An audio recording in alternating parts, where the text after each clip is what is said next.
So what's your thoughts on all of a sudden these new star players coming about? Oh, the Dark Elf one that's just appeared randomly. Like, why they're suddenly on a bit of a roll? I think we're all sick of seeing elf star players on the pitch all the time. Like, you can't move. There are too many. Too many, and they're always. I see the 300 GPs elf star players like every single game I turn up to. They're used all the time. They're not. There's not any cheap. Are there any cheap elf star players? They all seem to be pretty expensive and pretty insane. And I don't think I've ever played against an elf team that's actually used them. No, I ordered a third-party Wood Elf team, and when they took too long to arrive, I complained, and they sent me Eldril Sidewinder, I think. And like, I'm never going to use this. I'm never going to use the Tree Man, let alone the star. I'm just looking down the stats. I think the cheapest is Summerbloom at 150 for a pure elf. With any particular like fun thing, or just elfness? What's she got? She has got accurate, dodge, loner 3+, pass, sidestep, sure hands, and shot to nothing. Which that sounds like you're passing to an empty square. That sounds very Tom Hovel, to be fair. Yeah, that sounds like my your kind go-to of tactic. Yeah, exactly. That sounds fantastic. Have a quick quiz as to what she is. But they're all around the 200+ mark, really. Can you take Deeproot as a Wood Elf team? Oh, that's a good question. Because I would try and work. I don't know. Maybe this is just shenanigans. I would try and just. Can you hemorrhage a whole lot of players and just take Deeproot? Instead, I played against him in a league game the other day, and everything he touched came off the pitch. So, I mean, what is your team if you're taking two? If you can take Deeproot and then you take two trees, is he 280? I mean, Deeproot. Elven Union can't. I tell you what, we can give Scott Bryan and his atomic cherry bombs, because no doubt he'll be like listening at midnight on Thursday from Lithuania. I'm assuming he's got nothing better to do, and he'll let us immediately check. It's Old World Classic for Deeproot. That's not going to be. But he is too. No. The strongest star player is the Zote for the elves, by the looks of things. Again, when would they ever? I don't know. And he's 230. Still quite expensive, isn't it? Still a lot, isn't it? Elves are expensive enough as it is. It would probably be if you were taking a single war dancer and 10 linemen. Yeah, which sounds that's the only way you can get any sort of star player. Yeah, and then what's the point? I ranted how much I hated Wood Elves last week. I'm not going to do it again. I'm triggering. I'm triggering. I can't do it. Okay, right. Well, hot takes was going to be that I think Wood Elves are rubbish. So okay, that's good. Well, I'm not going to talk about that because that's just the PTSD talking. Yeah. Right. Speaking of hot takes, let's okay. Play the intro. There we are.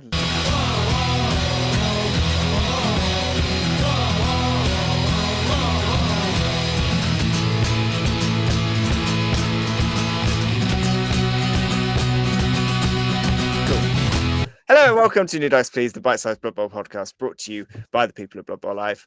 My name is Chris. I am joined as always by Mr. Tom Hovel. Tom, what's your favourite cake? Oh, lemon drizzle.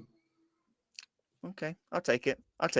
And no Scott Bryant this week. His lovely portrait on the screen instead. He's on a jolly in Lithuania. But instead, we have got a fellow chump team repertoires involving dwarves and Old World Alliance, Imperial Nobility, and Wood Elves and Tomb Kings. So clearly just a glutton for punishment. Playing in 2 leagues in London, Salt Bowl and Dragon Bowl League. That means I've got them right. Great. It is my friend, Mr. David Drysdale. David, what's your favourite cake? Carrot cake, hands down. See, that's a good shout. I was leaning carrot or red velvet, and I couldn't quite. I wanted a carrot cake for my wedding cake, where I was told it didn't have the structural integrity. Apparently, you put 2 carrot cakes on top of each other, it'll just collapse, which sounds delicious, but not very showy. Yeah, I guess so. Well, I mean, with Scott not being here, the normal thing we do when Scott isn't here is we pick someone, we bring them on, and we go through their hot takes. Cue the sound effect and the thing that comes up. So we're going to go through 3 hot takes, David, that you have got, and me and Tom will decide whether you're onto something or whether it's utter nonsense. I think most of the time we just kind of end up agreeing. I think we agreed with Scott most of the time, and with Tom most of them. So without further ado, David, what is your first Blood Bowl hot take? Right. So I think you had, I don't know if you did one of these since Tom Feeks was on, but no. I think I want to say right now, I'm not nearly as good a player of Blood Bowl as either of yourselves or Tom, despite the fact that I play it quite often. I just don't have the eye for it. So I've tried to stay away from anything that's actually about the game, because you're just going to tell me that it's a skill issue. Okay. Although I will, oh man, am I going to say that? No. Yeah, go on. Do it. Yes, my first one, which I think probably is a skill issue, is that scatter tokens, scatter markers, need to either be integral to the board or marked on, or like relative to the ball. So what I mean by that is every time, so I've got the board set up, and I know you had this discussion the other day on the show about, do you play with the board landscape or portrait? Yeah. You are wrong, by the way. The correct way to play it is landscape. So we've got the board long ways, and then at the top you have the ball token, and maybe 1 is facing to the left and 8 is facing to the right. When I put the ball down and it scatters and I roll a 1, I think that 1 is like forwards to the ball. I imagine that I am the ball and I want to bounce to direction 1, which is like north, not left. Right. Yeah. Okay. Yeah. I'm following. Yeah. So I always put it in the wrong direction, and my opponent goes, "No, it's 1. Like, what's wrong? What's wrong with you? It's over there. It's just left. It's easy." And it's a problem I've had ever since I started. So I've decided that either it needs to be like integral to Blood Bowl, that 1 is always a specific direction, like the direction's always the same, or it's like on the ball itself. Okay. Right. I'm okay. That shows how it does make sense. My brain is like folding. Yeah. Yeah. I just see like my brain is folded in such a way that like I know it's easy. I can't be the only person who has. Yeah, I know where you're coming from, because I've played at tournaments where you sit down at one table, you play your first game, and as you quite rightly say, let's say for argument's sake, you know, if you're looking at the actual scatter, it's number 1 is north, and you're like, right, okay, so I know that, so I'll roll that, and that's how it goes. Obviously, for the opponent, it might be south kind of thing. 1 south, north, 1's north for you, because the opposite around. But then you finish that game, you move to another table, and it's east and west, and that completely like does your head in. Yeah. So you're basically saying that you want it there across all competitions. The structure is there. Yeah, just always. I think I'm either incredibly smooth-brained or incredibly wrinkled-brained. So I mean, like I've got a ball token in front of me just purely by coincidence. That is, it's a 3D printed one, but I think markings-wise, it's kind of the same as the Charlie Victor metal ones that have the kind of scatter on it, sort of on the ball. So it's got kind of like the numbers around. You're not going to be able to see that, but the numbers around it. I mean, when I like any of the boards that I've made, any of the pitches that I've made now, I put it on the board. So if you're on that board, it will always be the same. And I do go, 1 is always like if you're behind, but then that's if you're sat portrait, because I set it would normally play portrait, and then 1 is facing my opponent and 8 is facing me, and then it would be the other way around. So would you have, because you said that landscape is the way to play, so if you're looking landscape, then is it that that one is north and north is well? I mean, I've got what am I doing? I've got this right behind me. So one is up north like that. Is that what you're saying? Because then it would be north to both players, but you would be sat east and west. I think There wouldn't be north for both players because if you sit on the other side, it'd be south. If you play with the board on its side like this, Tom, it would be north to both players. Well, yeah, but only from the bottom side. If you're sitting on the ceiling, Well, that's and true. looking Okay. down, it'll be south. So on this board, one is over that way to my stage left. Yeah. So one is that way, and it's always that way. So I think I've talked I've got myself into such knots on this. I have no idea what the solution is, except for the ball is maybe remote controlled in some sort of way, and you just press one and it just kind of moves. You know how like when you were in primary school, they had the Roombas that you could program?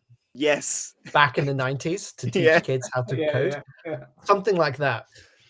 I think having this because I'll be honest, my instant reaction was it's supposed to be a random roll, so it doesn't matter. But then I think you brought me around with the kind of tournament aspect where you jump pitches and people have got them sat a different way and suddenly it's kind of lost.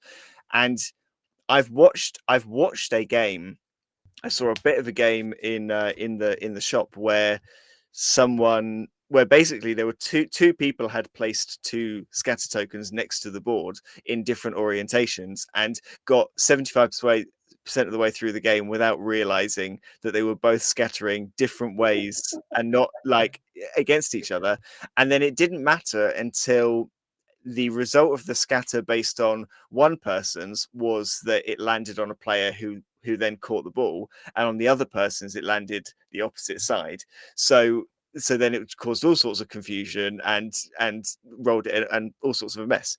So I do think unity, like kind of uniform scatter for just pitches. I do think that's a good shout.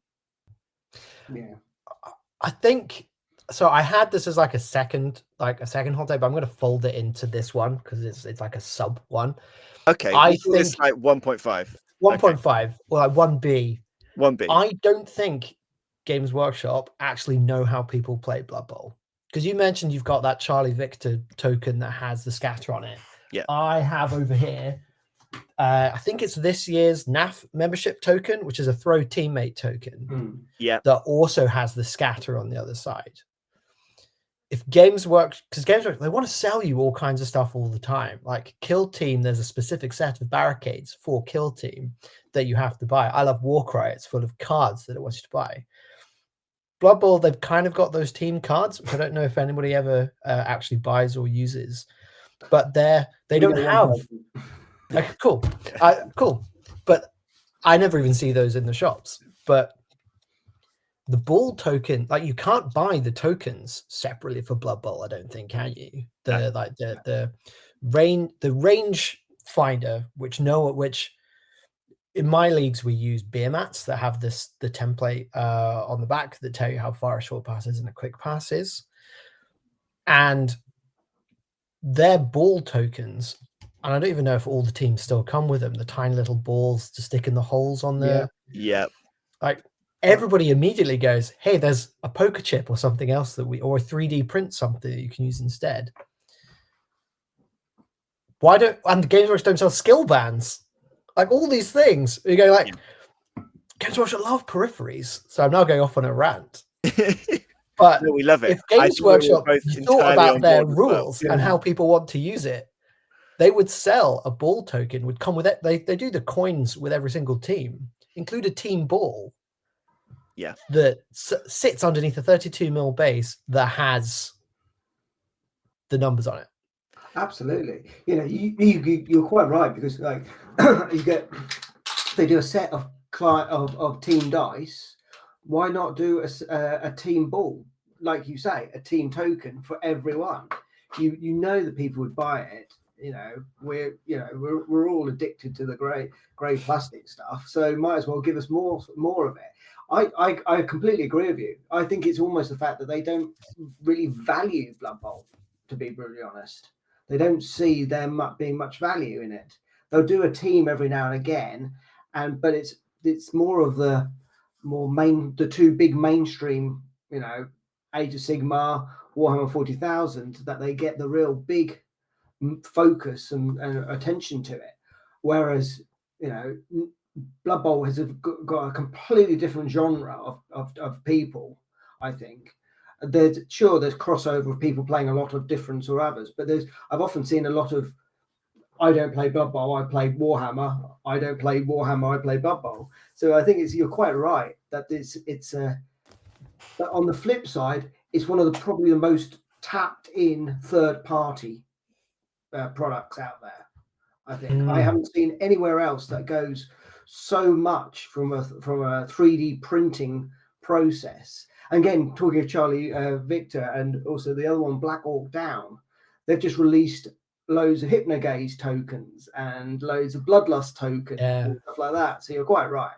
It does seem like all of the kind of additions they do for some of the other games, and they do seem to just sort of I don't know whether it's but all your kind of the amount of third party stuff that you get. Like I've got so many different ball tokens in different kind of that are from different 3D files that I found online or stuff like that, or other things like that. All of which I've now noticed I've actually, for some reason, I've got 2 ball tokens on my desk. I don't really know why, but this one also has numbers on it. Frustratingly, the numbers on this one are not in the same order as the numbers on that one, but that's a whole different pain that's now running through my head. But yeah, I think.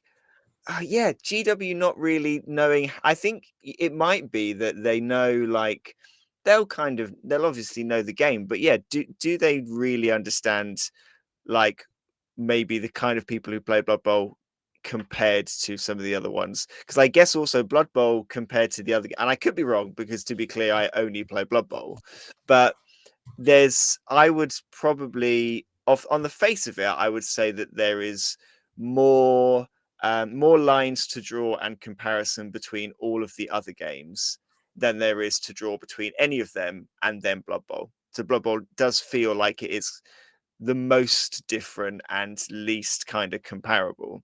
So maybe because they can't kind of run off the same template, they just kind of don't bother. I might be wrong though, because like I said, don't play any of the other That's games. interesting. But so many of their games keep coming with tokens. Like a new 40k or a new Age of Sigmar comes out, or even a new Codex will come out, and they'll say, "Oh, get the tokens for the Blood Angels tokens." Or even when there was new Horus Heresy, they come with tokens. Like they can print off something in it was like high density cardboard or something, and just punch it out. But yeah, I think actually. So okay, so would you, even just if they did, like you said there, if they did a cardboard sheet of pop-out tokens, which were ball tokens, prone stun tokens, reroll tokens, turn markers, score markers, all of that, and in cardboard sheets from them, would you choose that over some of the third-party 3D printed stuff that maybe is a bit more detailed? And maybe the artwork's not there, you've got to kind of paint it yourself, but more customizable than the cardboard sheets. Which one would you then go for? Well, I would go for the third-party stuff because it's cool. But at the same time, I've only been playing League for 3 years. But if you were and that's kind of how I got into Blood Bowl through this league. But if you were a friend were trying to get into Blood Bowl, it feels like there's a lot of bookkeeping to keep track of. And if Games Workshop just provided knowing them, it would probably be 16.50. But something to help. Yeah. Or that's something they could even print it, include in White Dwarf. I don't know if you Blood Bowl never gets mentioned in White Dwarf, so I don't know if you even know, Chris, what White Dwarf is. I know that. I know that. I remember it back in the day. Yeah. Yeah. I think that's an interesting one. I wonder whether they don't do it because they've sort of missed the boat, because so many other people would do something better. But it's interesting because they do tournaments at Warhammer World in Nottingham on a regular occurrence.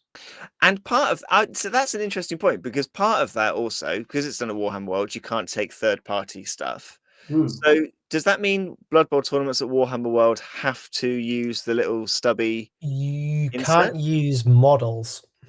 Oh, You so can't use tokens third-party and models. things you can use. But I think other things, or else there's just somebody with a box of loom bands outside for you to put on your Well, that's a your good models. point, actually, with your skills and stuff. 100%. Unless this is where I can hear the voice of Scott going, use the white marker on your base. Yeah, as soon as Describing David the said skill. loom bands, I feel like he's put down his pint somewhere and just said there's trouble. Yeah. What does he do? He doesn't like he doesn't like loom bands. So I don't like them. he writes on the base the skills. So he's I got have a the little white pen in front of me to write on the white skills. marker pen. I am a big believer in, not sponsored, but they've got a lot of mentioned Charlie Victor skill bands. I've had to put in an order with him this week to make sure I've got enough for Strangle Bowl. Yeah, excellent. I was playing last night against a vampire coach who had thralls with all kinds of different skills. I just couldn't keep track of them with loom bands.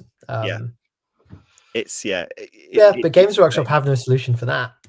No, they don't. And if they did some kind of cheap solution multi-pack, like because I would possibly buy it if friendly local game stores could do it to support that store. So because that's one of the biggest problems with some of the third-party stuff, is that obviously GW probably won't even let you sell it. So then it's more difficult when you're trying to support a business, because you can't really do that. So I think that's a really good one, actually. That's so when we did an episode a few weeks ago on what within Blood Bowl was good value, what stuff from GW you should buy, what stuff you shouldn't buy. Somebody commented underneath just saying, like, any chance you guys had at GW sponsorship for this is out the window.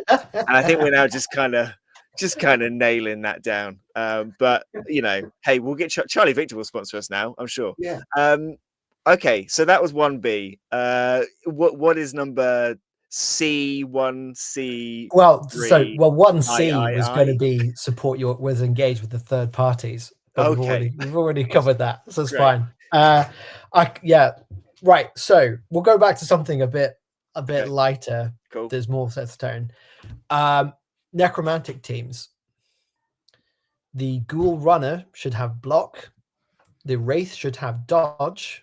And my reasoning for this is that the Ghoul Runner is sculpted with a helmet. The Wraith is just a sheet. Oh man, I can't immediately any problems with that at all. Around. I don't like. I have no like. It's just a modeling thing.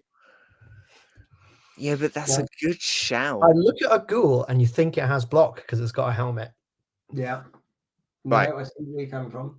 Okay, Tom, you are the resident necromantic horror coach within the three of us. So, how much of an impact would that have on the team itself?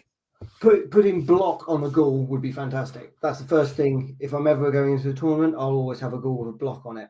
I'm assuming though we're removing dodge. Removing dodge. I would do that. I would take away the dodge for the block for a ghoul. It's one of the ones that's got probably the after the werewolf is the fastest on the pitch. It is mainly your ball carrier. It's really good because you can pick up the ball and then you've got a little bit of defense and you can then pass it off. I agree with that.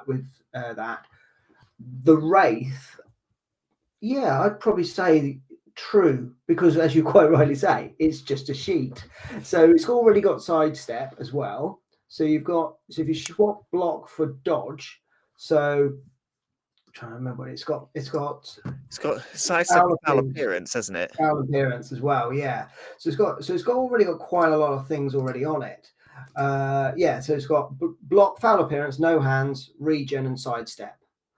I would potentially say, yeah, swap the block for dodge, and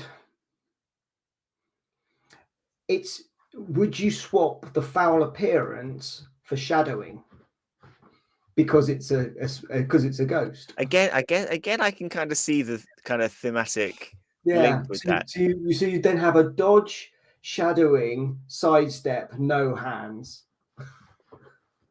It's interesting because I don't know what the design process is for Blood Bowl. So I know that for their other games, somebody will design something that looks cool, and if it looks cool enough, they'll then work out how to make it into a unit or put it in the game and come up with rules that roughly go with it. But I have no idea in Blood Bowl if they come up with sort of team rules, or somebody says, oh, hey, let's do a horror team. What models could we have in it? And then they come up with the rules after the fact.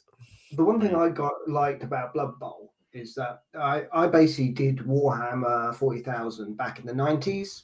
Kind of then went through the teens. COVID came along. I wanted to get back into doing painting and stuff, but I didn't want to spend an absolute fortune, which is ironic considering the amount up here. So I thought I could contain it with just having teams. But one thing I do love is the thematics of the teams. And one thing which is really good is the Spike magazines. So every team has got a backstory. You've got all about the star players, the famous teams of that kind of thing, like the Necromantics and all that kind of stuff.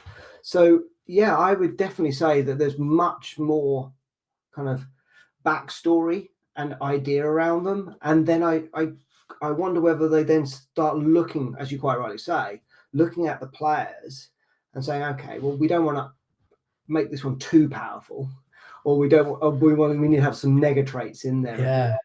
But I'm liking your idea of flipping those around. I think I would even solve it by just swapping the models on the positionals and saying what you would normally give a wraith, you would give to a ghoul, or vice versa. I wonder if it's also because every time I've played Necromantic in League, it's by that point the ghouls already have block. Yeah. And so when you come across them at the beginning and they don't have block, it seems really strange. And I think also the only kind of downside would be is if you swapped out block for dodge on a wraith, because it doesn't have no hands. It starts to think, well, what's the use of it? It's 95. This is my worry, is that because the wraiths are really good defensive pieces. They're very frustrating because if you want to block them out of the way, you've got to do foul appearance first. They've then got block on them. You've got sidestep to make that frustrating. So they're really good defensive pieces. They can't hold the ball, so you're just using them to cause trouble.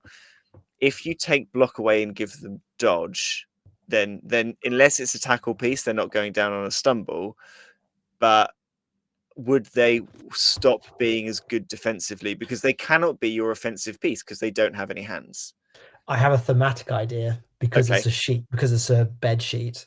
You give them wrestle, because when you both down them, you just get covered in a sheet and you get stuck in a sheet like in Scooby-Doo. Yeah, that's a good shout. Yeah. So would you give them wrestle instead of block, or would you give them wrestle and dodge? Does wrestle and dodge, you need to put their value up with wrestle and dodge, because then they're only going down on a against a tackle piece or on a power, aren't they? Again, I'm not good enough at Blood Bowl to have that. I'm an ideas man. That wouldn't really work because their primary skills are general and strength, and obviously dodge is an edge skill, and that's their secondary skill. So you'd have to kind of save up for that. So there's that kind of dynamic as well.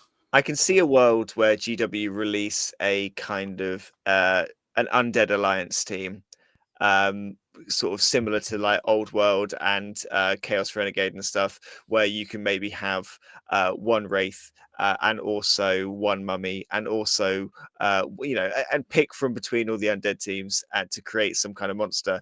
And I think if they did that, 100% they would replace block with wrestle on the Wraith, because they always then try and kind of nerf the positionals a little bit so that they all fit together and it's not too overpowered. So I feel like, yeah, they'd be like, yeah, you can take the Wraith in this undead alliance, but we're turning it into a wrestle, or we're turning it into something else. Because they normally like to replace block with brawler, but replacing block with wrestle, I think, is just as good a kind of nerf. Maybe you can keep their value a bit higher. I get that one. I like that that's more focused on the model, and like the model doesn't look right for the skill, which I really like. David, I've lost track because our counting system was off. So are there any other hot takes you've got for us? It depends how much time you've got. I think we've got time to sneak one more in.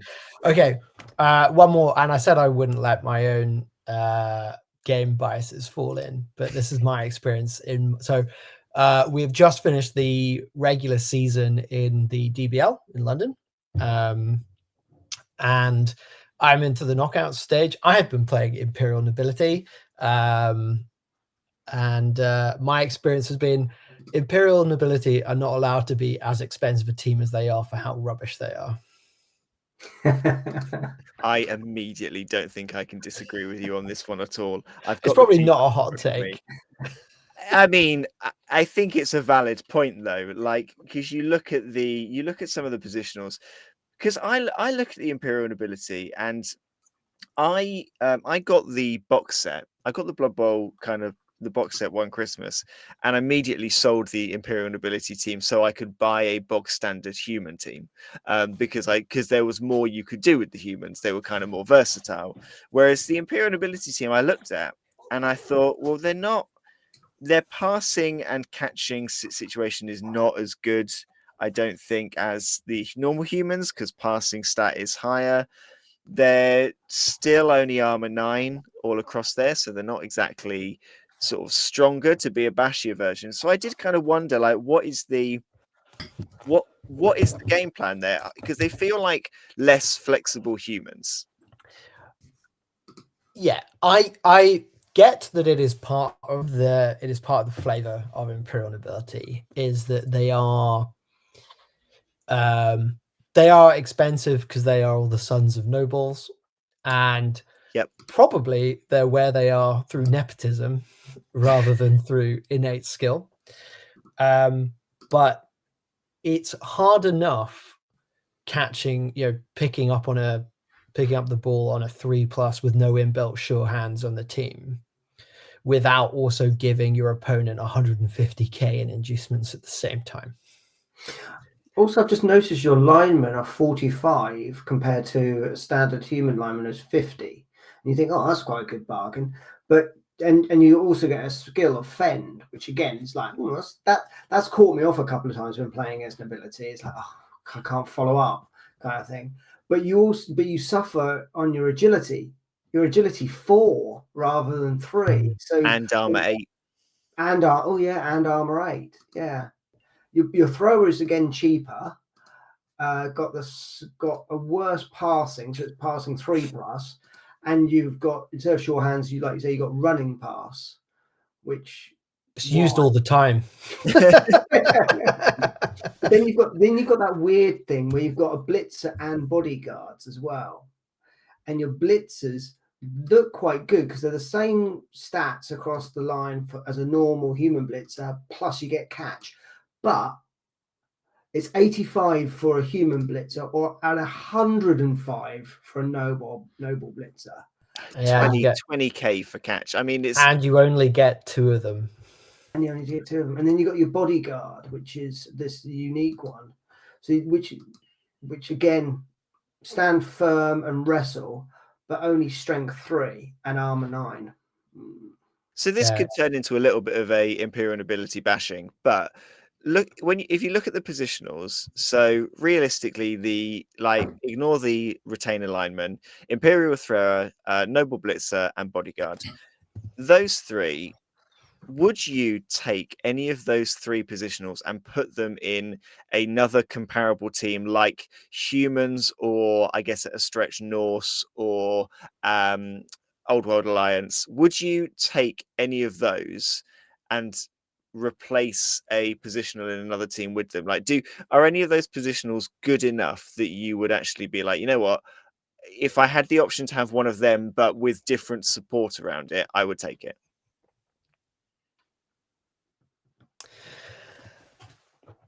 I know I've had a huge for all the basting. I've had a huge amount of fun playing with them because Yeah. when wrestle stand firm procs properly, that is great. The team starts to fall apart when you actually power the bodyguards down and they don't get back up. That's the problem. I think it would be fascinating to stick the bodyguards on an OWA team. I think if you took the because like the dwarf linemen on an OWA team are kind of rubbish, right? They are they're armbar wrestle, aren't they? Armbar brawler. Yeah. Yeah, which I guess a lot of people don't take them as a result. But if you put in the bodyguards instead, might be fun. I know you're the OWA coach, Chris. I'm far from it. The one thing I'd say though is going back to what you were talking about, like how do they think about these teams and everything like that, and you look at like you say, you look at this and go, oh, what am I going to do with this team? You know, it's going to be really difficult. One thing I've seen a lot of people use teams like this, and also another team is like Nurgle, where there's quite lots of things to worry about. It's for people who want a bit of a challenge. You know, we can all take rats and win, 4-0, it's easy with rats. Did you hear that, Tom Feeks? We'll do it. You can see them a mile off. Oh, they just want to win. It's boring. 1-2, yeah, that's a touchdown, another touchdown, another touchdown. But if you want a challenge, there's other teams out there, and that's the thing that I find is quite interesting with a lot of these. It's a kind of almost a kind of competition, not just against someone else, but to try and work out a team. And like you've just mentioned there, David, you said they're really fun when it works. You're like, it's so much more rewarding. It's like, yeah, I got them. Yeah, no, for sure. I think you're 100% right. I think I played Tomb Kings earlier this year, which is very similar, where they have a very strange set of skills and none of the players are particularly good. But when you manage to actually pick up that ball on the 5th or 6th turn of your drive as a Tomb King and slowly start inching up the ball, you go, right, this is it. This is glory now. It's also, for me, I find that the teams I play against that I have the most problem with are teams where everyone's more or less got exactly the same line of skills, or there's multiple pieces with the same skills. The one that I'm quite envious of is Chris's Chaos Chosen team, and I find those I think actually people say, oh, you should start off with humans or orcs or whatever. I genuinely think you should start off with Chaos Chosen because everything's got horns. It's a really straight down the road average stat line. Everything's 6, 3, 3, 4, 9. There's not a lot to remember, is there? It's it's an easy one to think. Yeah, and you can and then you can focus on the positioning and work out how people play in that style. Whereas, if you do go for like I say, you go for like a necromantic horror team or a Tomb Kings or something like that, where every positional has a different skill, and it's like, oh, I've got to remember that, or multiple skills as well. Because when I started playing my necromantic horror, I was forever forgetting, I still do, foul appearance, because there's too many skills. So yeah, I agree with you on that level, that there's definitely something to be said about why do they set these teams up. And I do think that when you look at, say, like you got tier listing, it should also be like, beginner, medium, expert listing as well. Maybe that's something else that we could set up. Because I think Imperial Nobility are really so I've only ever played against them in a game against you, David, with in sevens. And Yes, they but did your Chaos Chosen team, I think, pitch cleared me. nearly. They did very well on the armor rolls, but it was a different, like, getting used to so many players having like fend and stand firm and wrestle, those combinations of skills that are really frustrating when you would normally punch a path or punch your way through and you're just not allowed to. So they're a really interesting different challenge to play against. They just have to be interesting and manageable enough for other people to play them so you can play against them. And I do think you're right. I do think that they are. I get that it works narratively, but I do think they're too expensive for what they are, especially like looking at their rerolls are 70k. So they're not very forgiving in a team build when the positionals are so expensive and the rerolls. I can't imagine you're starting a season in a very forgiving position. And if you do lose a positional, it's going to be a slog to replace them. So I think, yeah, I do think that they are too expensive. I think that they just need some tweak to maybe there's something in there that that some of the positionals could sacrifice to just bring them down a bit. You know, does your bodyguard need a passing stat at all? Can you actually just tank the passing stat on your bodyguard and then bring its value down by 5k just to make it a little bit less daunting? I don't know. There's maybe some kind of and maybe even set the team rerolls to 50k rather than 70. It would immediately make them more forgiving, wouldn't it? Yeah, because you kind of think, well, they potentially could buy rerolls. You know, that could be a skill on them. They always get a free reroll because they're nobility. You know. Yeah, I was going to say, I will say, yeah, that's their that's what public school education gives you, is access to free rerolls. Yeah. I'll say on the rerolls though, well, this is now just a discussion of imperial nobility, so we'll wrap it up. But they have sort of the inbuilt skills that you need to develop what my league governor has called the renowned nobility passing game. So you've got pass in there already. You've got catch in there already. It's very easy to give a blitzer dodge, but the trouble is the passing is only 3 and the agility is only 3. So even with those inbuilt rerolls, it just falls apart, and you never actually use your other rerolls for anything else. I think that's a very solid. I think there's a 3.5 to 4 very, very solid hot takes, David. So thank you so much for bringing those in. Tom, you've got all of Scott's jobs today, so I will hand over to you to say, hey, if people want to comment on these hot takes or even have some of their own, where can they find us and how do they get in touch? Yep, sure. So you can email us at newdiceplease at gmail.com. We have Instagram, which is newdiceplease, which we've been putting bits and bobs up on there. You can obviously listen to us on Spotify. See, Scott, I can remember sometimes. It's the first time we've remembered in weeks. Yeah. And also you can see us on Bloodbowl Live on YouTube. So yes, please get in contact with us and let us know your thoughts on these hot takes. Amazing. The last thing before we go, we're recording this and it will be released before a weekend of tournaments. So if you're going to the Suffolk Subterranean Showcase this weekend, Tom and Scott will be there. Go say hello. And if you play them, you might even get some dice. If you're going to Strangle Bowl up in Leicester, myself and David will be there. And if you play me, and who knows, if you play David, maybe I'll be kind enough to give you some dice as well. So come and say hello. Give you some dice as well. Oh yes, David also has dice to give out. That's true. There will be. So yeah, say hello if you see any of us there. But in the meantime, thank you very much, David. Thank you very much, Tom. Thank you everyone for listening. We have been New Dice Please, and we will see you next time.